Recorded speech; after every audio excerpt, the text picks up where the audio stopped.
Code decipher খুলে ভ্রু কুঁচকে উঠল সিনবেদ প্রধান ডেভিড ডবিনের।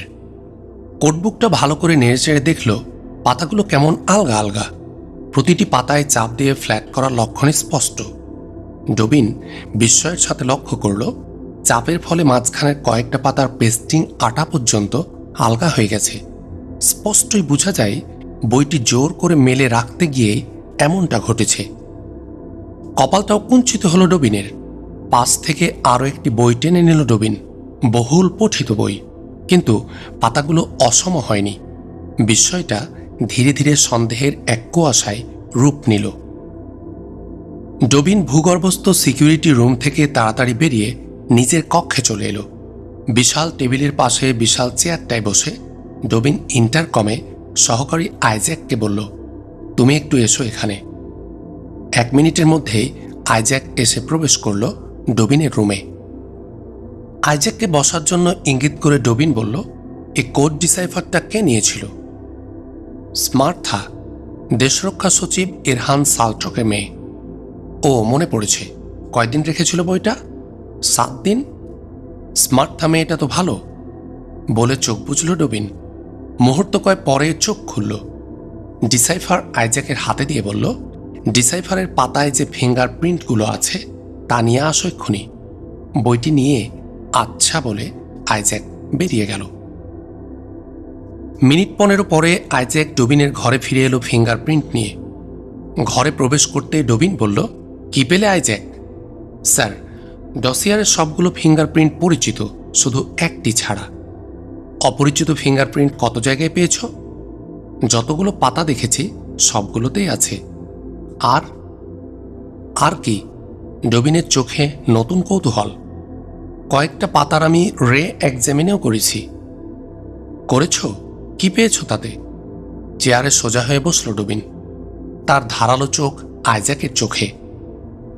সাধারণ আলো থেকে 100 গুণ বেশি শক্তিশালী এক ধরনের রে প্রতিফলন চিহ্ন পাওয়া গেছে ডসিয়ারের পাতায়। এক পোঁচ কালি যেন ছড়িয়ে পড়ল ডবিনের গোটা মুখে। এক লহমায় তার বয়সটা 10 বছর বেড়ে গেল। চোখের ধারালো দৃষ্টি যেন নিস্তেজ হয়ে গেল। কপালের ভাঁজগুলো স্পষ্ট হয়ে উঠল। সে চেয়ার থেকে উঠে দাঁড়িয়ে পায়চারি করতে লাগল। পায়চারি করতে করতে আইজ্যাকের কাছে এসে অপরিচিত সেই ফিঙ্গারপ্রিন্টটি তার কাছ থেকে নিয়ে চোখের সামনে ধরল। দেখে শকতই উচ্চারণ করল, মহিলার ফিঙ্গারপ্রিন্ট। আইজ্যাকের হাতে ফেরত দিয়ে ডবিন বলল, স্মার্থা ছাড়া আর কারো হাতে গেছে এই ডসিয়ার? না সূচক মাথা নাড়ল আইজ্যাক। তাহলে অন্য কিছু চিন্তা করার আগে স্মার্থাকে একবার জিজ্ঞেস করতে হয় আর কারো হাতে এই ডসিয়ার পড়েছিল কিনা।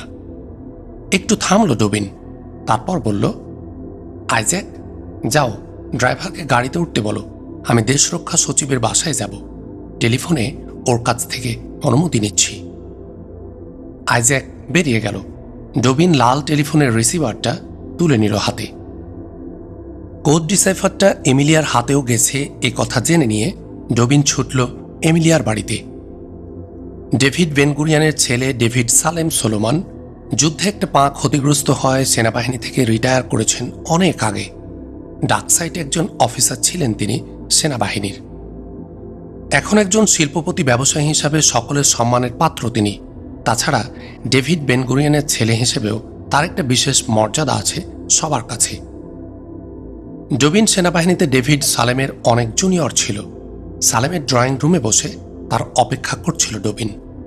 ডেভিড সালেম এসে ড্রয়িং রুমে প্রবেশ করতে উঠে দাঁড়িয়ে স্যালুট দিল ডবিন। বলল, স্যার, অসময়ে এসেছি, এমিলিয়ার সাথে একটু কথা বলতে চাই। ডবিনের মুখের দিকে তাকিয়ে সালেম বলল, বসো ডবিন, তোমাকে খুব উদ্বিগ্ন মনে হচ্ছে। জি স্যার। ব্যাপার কি, কিছু ঘটেছে? আমাদের নতুন কোড ডিসাইফারটাও আমাদের হাতের বাইরে চলে গেছে বলে মনে হচ্ছে। হাতের বাইরে মানে শত্রুর হাতে? কপাল কুঞ্চিত হয়ে উঠল ডেভিড সালেমের। শত্রুর হাতে গেছে কিনা এটা এখনো স্পষ্ট নয়। এজন্যই এমিলিয়ার সাথে এ ব্যাপারে কয়টা কথা বলতে চাই। এমিলিয়ার সাথে এ ব্যাপারে? বিস্ময় ঝরে পড়ল ডেভিড সালেমের কণ্ঠ থেকে। জি স্যার, কোড ডিসাইফারটা এমিলিয়ার হাতেও গিয়েছিল। ব্যাপারটা খুলে বলো তো ডবিন। এবার কিছুটা উদ্বেগ ডেভিড সালেমের কণ্ঠে। সোফায় একটু নড়ে চড়ে বসে ডবিন বলল, দেশরক্ষা সচিব এরহান সালটকের মেয়ে স্মার্থা মোসাদের ট্রেনিং নিচ্ছে। দেশরক্ষা সচিবের কথায় তাকে 7 দিনের জন্য কোড ডিসাইফারটা দিয়েছিলাম। ডিসাইফারটা ফেরত পাওয়ার পর আমরা চেক করতে গিয়ে দেখেছি ডিসাইফারটার ফটোকপি করা হয়েছে। কার দ্বারা হয়েছে আমরা জানি না। যেহেতু কোড বইটা স্মার্থার কাছ থেকে এমিলিয়াও নিয়েছিল, তাই আমরা তাকেও কয়েকটা কথা জিজ্ঞেস করতে চাই। উদ্বেগ ফুটে উঠল ডেভিড সালেমের চোখেও। তিনি সেনাবাহিনীর গোয়েন্দা ইউনিটেও দীর্ঘদিন কাজ করেছেন। তিনি জানেন ছোট্ট ওই কোড বইটার কত মূল্য। জাতীয় নিরাপত্তার প্রশ্নই শুধু নয়, জাতির গোয়েন্দা নেটওয়ার্কের জীবন ওই কোড বই। ডেভিড সালেম বলল, তুমি সাংঘাতিক খবর শোনালে ডবিন। শত্রুরা আমাদের কোডের কপি পেয়ে গেলে সর্বনাশ। এমিলিয়াকে আমি ডেকে দিচ্ছি। বলে ডেভিড সালেম বেয়ারাকে নির্দেশ দিল এমিলিয়াকে ডেকে আনার জন্য। অল্পক্ষণ পরেই এমিলিয়া এসে ড্রয়িং রুমে প্রবেশ করল। লাল লম্বা স্কার্ট পরা, মাথায় রুমাল। ডেভিড সালেম বলল, এসো মা। ডবিন এমিলিয়ার দিকে মুখ তুলে হেসে বলল, বসো মা, কেমন আছো? ভালো। আপনি কেমন আছেন চাচা যান? আছি একরকম। খুব ভালো কি থাকতে পারছি? এমিলিয়া সোফায় তার পিতার পাশে বসল। মুহূর্ত কয়েক সবাই চুপচাপ। নীরবতা ভাঙল প্রথমে এমিলিয়ার পিতাই। বলল, তোমার চাচা ডবিন তোমাকে কয়েকটা কথা জিজ্ঞেস করবে এমি। বলে ডবিনের দিকে তাকিয়ে বলল, তোমার কথা শুরু করো ডবিন। এমিলিয়া চকিতে একবার পিতার দিকে তাকালো। একটা সন্দেহ, বিশেষ করে ডবিনকে এভাবে দেখে তার মনে ঝিলিক দিয়ে গেল। সেই সাথে একটা শঙ্কাও দেখা দিল তার মনে। বোধহয় চোখে মুখে তার একটা অস্বস্তির ছাপও ফুটে উঠল, কিন্তু তা মুহূর্তের জন্যই। ঘটনার কথা স্মরণ করতে গিয়ে তার হৃদয়ে ভেসে উঠল মাহমুদের মুখ। প্রশান্তিতে ভরে উঠল এমিলিয়ার বুকটা। ওর কাজে লাগতে পেরেছে এমিলিয়া, এর চেয়ে বড় তৃপ্তি তার কাছে আর কিছু নেই। ডেভিড সালেমের কথায় ডবিন একটু নড়ে চড়ে বসল। একটু সামনে ঝুঁকে বসে জিজ্ঞেস করল, মা এমিলিয়া, তুমি তো স্মার্থার কাছ থেকে কোড ডিসাইফার নিয়েছিলে, তাই না? এমিলিয়া শান্তভাবে জবাব দিল, জি নিয়েছিলাম। এনে কদিন রেখেছিলে? বাসায় আনিনি। তাহলে? স্মার্থার বাসায় আমি ওটা দেখেছি। এমিলিয়ার জবাবে ডেভিড সালেমের চোখ দুটি উজ্জ্বল হয়ে উঠল। ডেভিড আবার জিজ্ঞেস করল, তুমি কি গোটা বইটা পড়েছিলে? হ্যাঁ, গোটা বইটাই আমি দেখেছি। ডবিন একটু চুপ করে থাকল। তারপর মুখ তুলে তাকালো এমিলিয়ার দিকে। বলল, তুমি কি বইটার ফটো নিয়েছিলে? ডেভিড সালেমেরও স্থির দৃষ্টি এমিলিয়ার দিকে। তার চোখে কিঞ্চিত উদ্বেগ, উৎকণ্ঠার ছাপ। প্রশ্ন শুনে এমিলিয়ার মুখ একটু নিচু হলো। একটা বিমর্ষতার ছাপ ফুটে উঠল তার চোখে মুখে। বাইরে শান্ত দেখালেও বুকটা তার তোলপাড় করছিল। কি উত্তর দেবে সে? পিতা, দাদার মর্যাদার কথা সে জানে। নিজের জন্য তার কিছু ভয় নেই, কিন্তু তার স্বীকৃতিতে পিতার এবং দাদার মান মর্যাদা ধুলায় লুটিয়ে পড়বে, এই কথা তার কাছে খুব বড় হয়ে উঠল। তাহলে সে কি করবে? মিথ্যা কথা বলবে? জলজান্ত মিথ্যা কথা সে বলবে কেমন করে? তার প্রিয়তম মাহমুদের কথা তার মনে পড়ল। এই অবস্থায় সে কি করত? নিশ্চয় তার মতো নীতিনিষ্ঠ মানুষের মিথ্যা বলার প্রশ্নই ওঠে না। যদি তাই হয়, তাহলে তার এমিলিয়া জীবনের ভয়ে, বংশমর্যাদার ভয়ে মিথ্যা কথা বলবে কি করে? এমিলিয়া মন শক্ত করল, সিদ্ধান্ত নিয়ে নিল। মুখ না তুলেই ধীর কণ্ঠে সে বলল, হ্যাঁ, আমি ফটো নিয়েছি। ফটো নিয়েছ? ডেভিড সালেম এবং ডবিন দুজনের কণ্ঠে আঁতকে উঠল। ডেভিড সালেমের চোখে মুখে একটা কালো ছায়া নেমে এসেছে। সে বিস্ময় বিস্ফারিত চোখে তাকিয়ে আছে এমিলিয়ার দিকে, যেন তার বিশ্বাস হতে চাইছে না। এমন কণ্ঠে সে দ্রুত জিজ্ঞেস করল, সত্যি বলছো তুমি ফটো নিয়েছ? মুখ না তুলে এমিলিয়া বলল, জি আব্বা। ডেভিড সালেম আর কোনো কথা জিজ্ঞেস করতে পারল না, যেন ব্যাপারটা বুঝতে এবং আত্মস্থ হতে তার সময় লাগছে। এই ফাঁকে ডবিন জিজ্ঞেস করল, ফটোগুলো তোমার কাছে এখন আছে? না, নেই। মুহূর্তে উত্তেজনায় মুখটি লাল হয়ে উঠল ডবিনের। চঞ্চল হয়ে উঠল সালেমের চোখ মুখ। এমিলিয়া কিন্তু মুখ তোলেনি। যেভাবে সে মুখ নিচু করে বসেছিল সেভাবেই বসে থাকল। ডবিন আবার জিজ্ঞেস করল, কোথায় ফটোগুলো? এবার মুখ তুলে স্পষ্ট কণ্ঠে এমিলিয়া বলল, মাহমুদ নামের একজন ওগুলো নিয়ে গেছে। মাহমুদ? কে সে? কোথায় থাকে? প্রায় চিৎকার করে উঠল ডবিনের কণ্ঠ। আমি তার নাম জানি, কোথায় থাকে জানি না। এবার ডেভিড সালেম জিজ্ঞেস করল, কেমন করে? কোথায় তোমার সাথে পরিচয়? উদ্বেগে যেন ভেঙে পড়তে চাইল ডেভিড সালেমের কণ্ঠস্বর। এমিলিয়া ধীর কণ্ঠে জবাব দিল, একটা দুর্ঘটনার সময় উনি আমাকে রক্ষা করেছিলেন, সেই থেকে পরিচয়। কোথায় থাকেন তার কিছুই আমি জানি না। ডবিন ডেভিড সালেমের দিকে একটু চেয়ে এমিলিয়ার দিকে ফিরে আবার জিজ্ঞেস করল, মা এমিলিয়া, তুমি বুদ্ধিমতী, তুমি জানো ওই কোড ডিসাইফারটি শত্রুর হাতে পড়লে ইসরায়েল রাষ্ট্রের কি সর্বনাশ হয়ে যাবে। আমরা চাই তার হাত থেকে এই মুহূর্তে ওটা উদ্ধার করি। তুমি তার ঠিকানা দিয়ে আমাদের সাহায্য করো। চোখে মুখে এমিলিয়ার একটা অসহায়ত্বের ভাব ফুটে উঠল।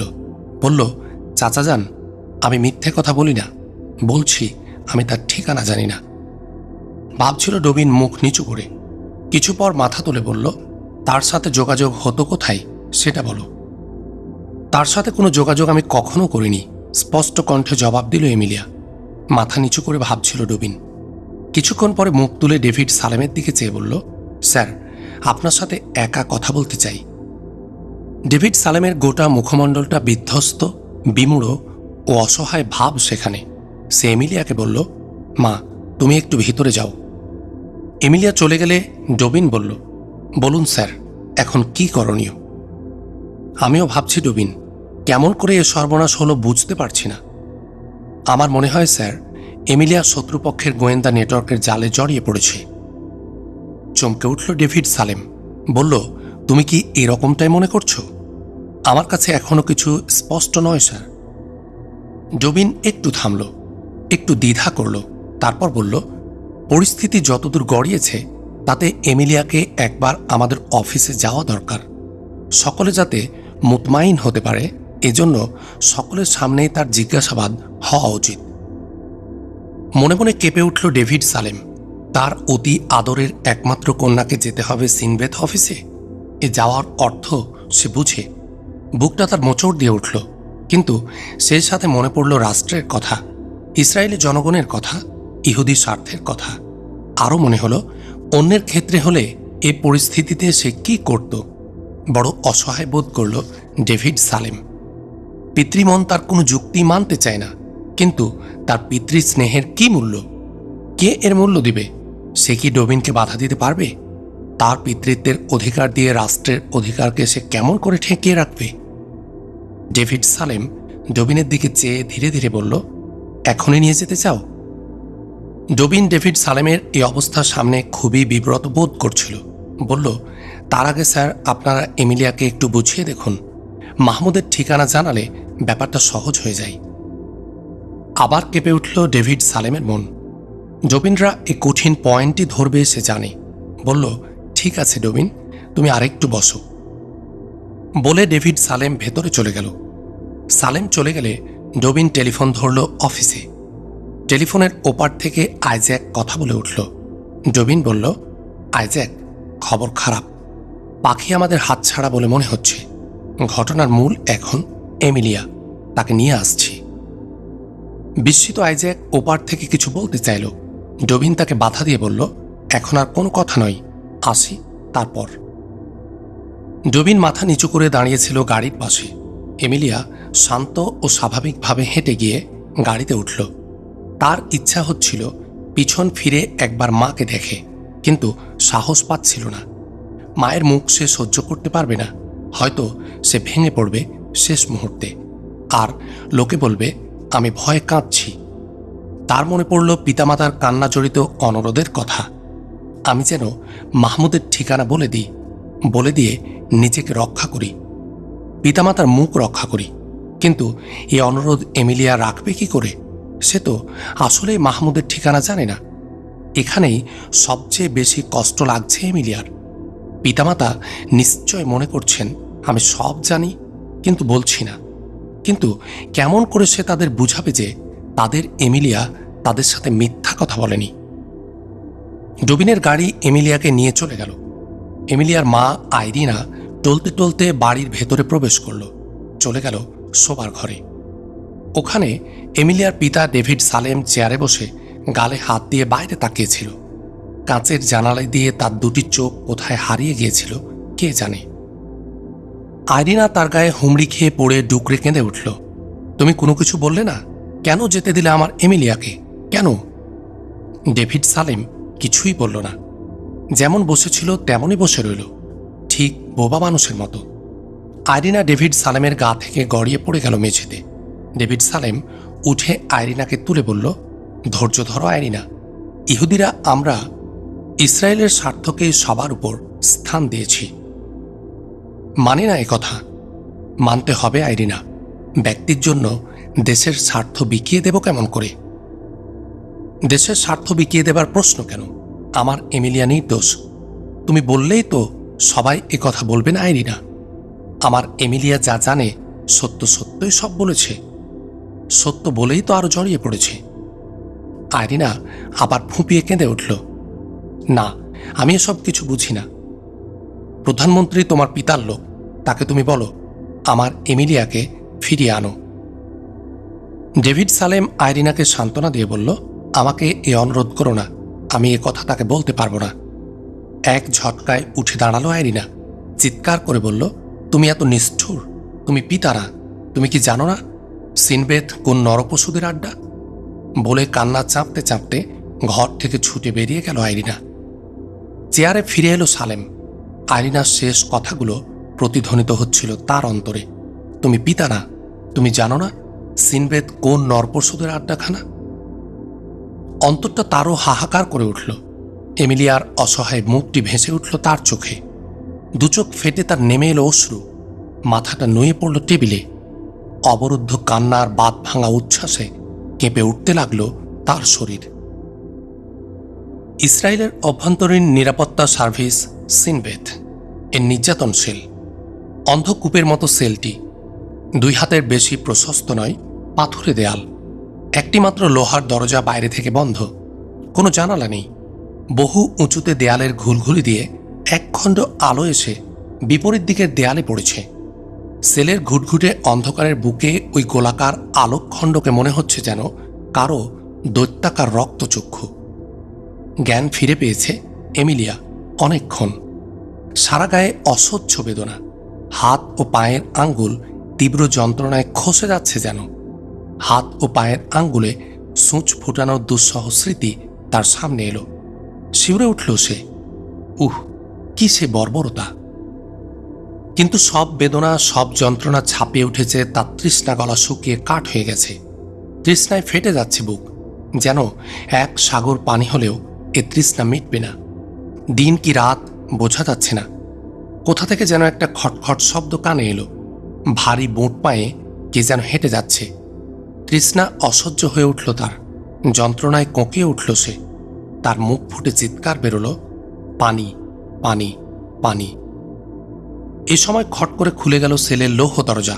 প্রবেশ করল সিনবেথের আইও, ইনডোর অপারেশন বিভাগের প্রধান জন স্যামুয়েল।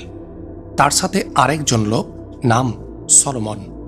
হাতে তার একটি জগ ও একটি গ্লাস। পানি দেখে উন্মুখ হয়ে উঠল এমিলিয়া। তার চোখের কোণে আশার আলো চিকচিক করে উঠল। এই মুহূর্তে তার কাছে পানির চেয়ে বড় কিছু পৃথিবীতে নেই। মিস্টার স্যামুয়েল দাঁড়িয়েই বললেন, মিস পলিন ফ্রেডম্যান, আপনি কি মনস্থির করতে পেরেছেন? প্রশ্নের কোনো উত্তর না দিয়ে এমিলিয়া বলল, আমাকে পানি দিন। আমি দুঃখিত মিস পলিন, আপনি আমাদের সাহায্য না করলে আমরা কেমন করে আপনাকে সাহায্য করতে পারি? নির্বিকার কণ্ঠে বলল স্যামুয়েল। কি সাহায্য আমি করতে পারি? আমি তো বলেছি সাইমুমের কারো পরিচয় আমি জানি না, কোনো ঠিকানা তাদের আমার জানা নেই। আপনি তাদের কোনো খবর রাখেন না? হাসালেন মিস পলিন। বিশ্বাস করুন আমাকে, কান্নায় ভেঙে পড়ল এমিলিয়া। আপনি আমাদের সকলের শ্রদ্ধার পাত্র, জাতির অন্যতম প্রতিষ্ঠাতা, মৃত ডেভিড বেন গুরিয়ানের নাতনি। আপনার প্রতি বিশ্বাস ও শ্রদ্ধা আছে বলে আপনার কাছ থেকে কথা বের করতে আমাদের এত দেরি হচ্ছে, কিন্তু আর দেরি আমরা করতে পারি না। আপনি আমাদের বিশ্বাস ও শ্রদ্ধার মর্যাদা রাখেননি। এমিলিয়া মাথা নিচু করেছিল। তৃষ্ণায় বুক ফেটে যাচ্ছে, চোখ দিয়ে অবিরাম ধারায় নামছে পানি। সে ধীরে ধীরে চোখ মুছে ফেলল। ভাবল, এদের কাছে অনুগ্রহ ভিক্ষা করে কোনো লাভ নেই, কোনো কথাই এরা বিশ্বাস করবে না। যত কষ্টই হোক, মৃত্যুর সীমা পেরিয়ে তো আর কিছু ঘটবে না। মিস্টার স্যামুয়েল কিছুক্ষণ থেমে আবার বলল, আপনাকে ভাববার জন্য 10 মিনিট সময় দিচ্ছি। এর মধ্যে আপনি আমাদের সহযোগিতা করতে রাজি না হলে ভয়াবহ পরিণতির সম্মুখীন আপনাকে হতে হবে। তড়িৎ আসনের নাম শুনেছেন নিশ্চয়? তড়িৎ আসনের কথা শুনতে আতঙ্কে শিউরে উঠল এমিলিয়ার গোটা দেহ, কিন্তু নিজেকে সামলে নিল। সে বলল, 10 মিনিট কেন, 10 দিন সময় দিলেও আমার ওই একই কথা মিস্টার স্যামুয়েল। আমি যা জানি না তা বলতে পারবো না। কোনো কথা না বলে মিস্টার জন স্যামুয়েল বের হয়ে গেল। তার সঙ্গে সঙ্গে বের হয়ে গেল পানিওয়ালা সলোমন। এমিলিয়ার চোখে পড়ল, পানিওয়ালা যেখানে দাঁড়িয়েছিল সেখানে মেঝের উপর খানিকটা পানি জমে আছে, ফোঁটা ফোঁটা করে পড়ছিল জগ থেকে। এমিলিয়া এগিয়ে গেল পানির দিকে এক সমুদ্র তৃষ্ণা নিয়ে। দরজা সে সময় বন্ধ হয়ে গেল। অন্ধকারে ডুবে গেল ঘর। এমিলিয়া হুমড়ি খেয়ে পড়ল পানির উপর। মাটিতে ঠোঁট ঠেকিয়ে শুষে নিল পানিটুকু। গলা জিহবাইতে ভিজল বটে, কিন্তু আরও তীব্র হয়ে উঠল তৃষ্ণার জ্বালা। মেঝে থেকে পানির শেষ চিহ্নটুকু জিহবা দিয়ে শুষে নিয়ে কান্নায় লুটিয়ে পড়ল এমিলিয়া। অনেকক্ষণ ধরে কাঁদল সে। মনে পড়ল মাহমুদের কথা। সে কি জানতে পেরেছে তার এই অবস্থা? সে কি আর কোনোদিন বেরোতে পারবে এই মৃত্যুপুরী থেকে? দেখতে পাবে কি আর মাহমুদকে? বাইরে ভারী বুটের শব্দ হলো, তালা খোলার শব্দ শোনা গেল। তারপর খট করে খুলে গেল দরজা। প্রবেশ করল সেই মিস্টার জন স্যামুয়েল। দরজায় দাঁড়িয়ে থাকলো আরও দুজন। মিস্টার স্যামুয়েল একই ধরনের প্রশ্ন পুনরায় আওড়ালো, আপনি কি মনস্থির করতে পেরেছেন মিস পলিন? এমিলিয়া এই নিরর্থক প্রশ্নের কোনো জবাব দিল না। মিস্টার জন স্যামুয়েল পুনরায় বলল, চরম পথ বেছে নিতে আমাদেরকে আপনি বাধ্য করলেন মিস পলিন।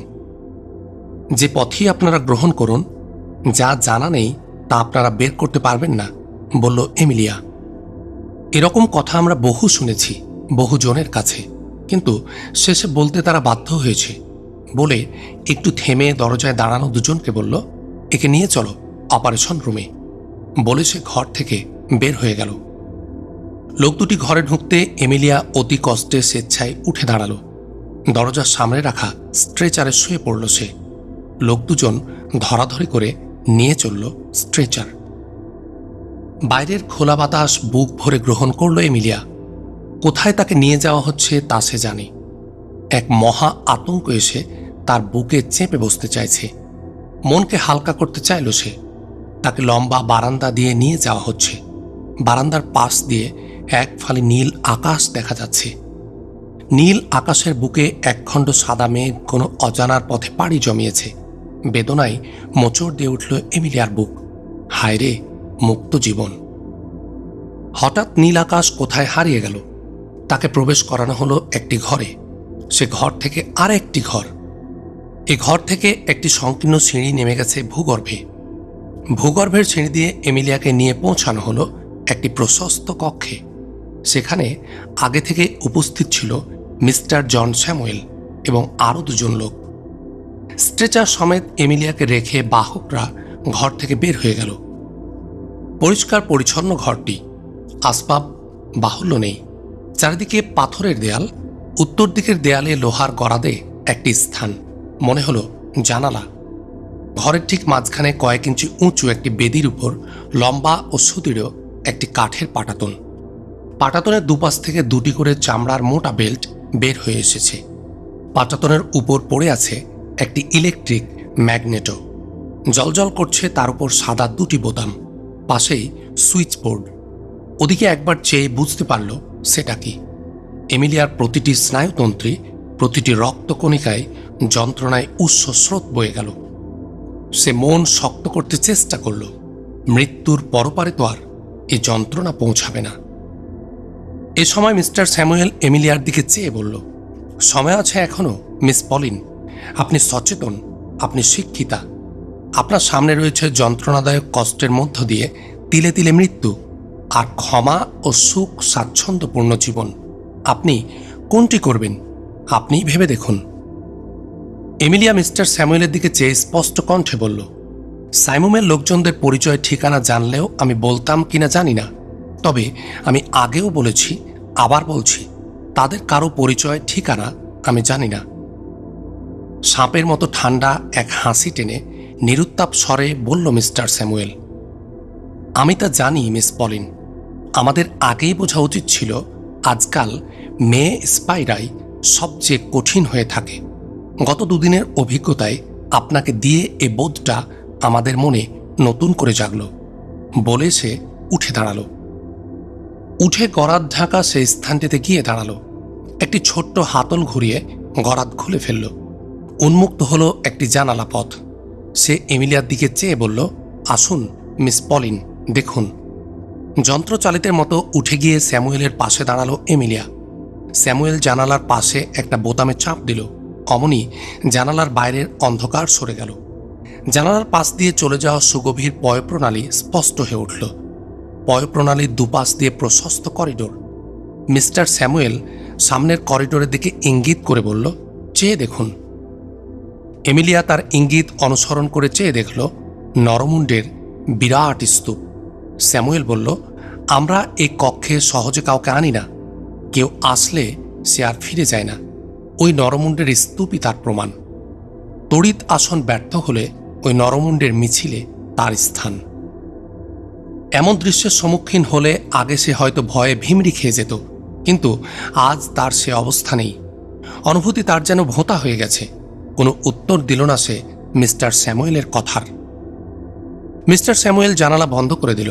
তারপর যন্ত্রের মতো দাঁড়ানো লোক দুজন একজনকে সম্বোধন করে বলল, আইজ্যাক, অধিবেশনের কাজ শুরু করো। বলে সে ঘরের চেয়ারটিতে গিয়ে বসল। এমিলিয়ার দিকে এগিয়ে এলো আইজ্যাক। কেঁপে উঠল এমিলিয়ার বুক।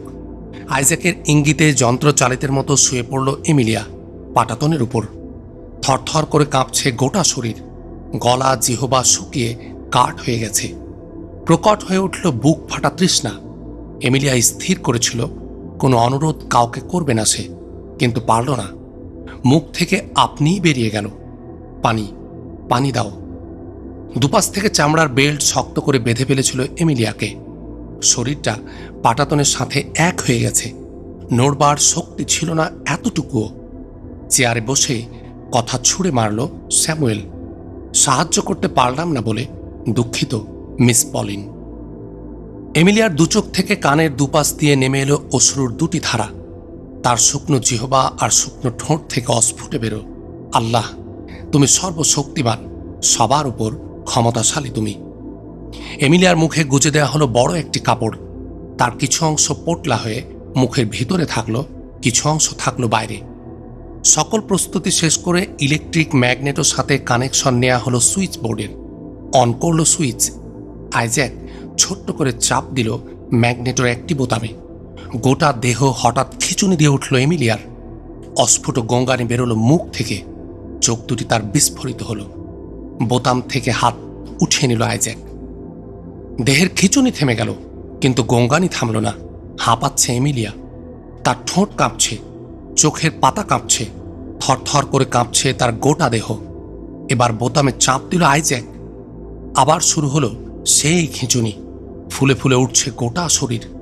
চোখ দুটি বিস্ফারিত হয়ে বের হয়ে আসছে যেন। চামড়ার বেল্ট কেটে বসে যাচ্ছে শরীরে। এমিলিয়ার শরীরে ছড়িয়ে পড়ছে যন্ত্রণার এক ভয়াবহ আগুন। প্রতিটি মাংসপেশির প্রতিটি কণিকাকে যেন কেটে কেটে পৃথক করে দিচ্ছে, আর সেই কণিকাগুলো ঝাঁঝরা করে দিচ্ছে আগুনের অসংখ্য সূঁচ। চোখের প্রতিটি মাংসকণিকা যেন খণ্ড খণ্ড হয়ে ছড়িয়ে ছিটিয়ে পড়ছে। সর্বশক্তি দিয়ে কামড়ে ধরেছে মুখে গুজে দেয়া কাপড়। দাঁতগুলো কেটে বসে গেছে কাপড়ে। অসহ্য যন্ত্রণা চেতনার প্রান্ত সীমায় নিয়ে গেল এমিলিয়াকে। জ্ঞান হারিয়ে ফেলল সে।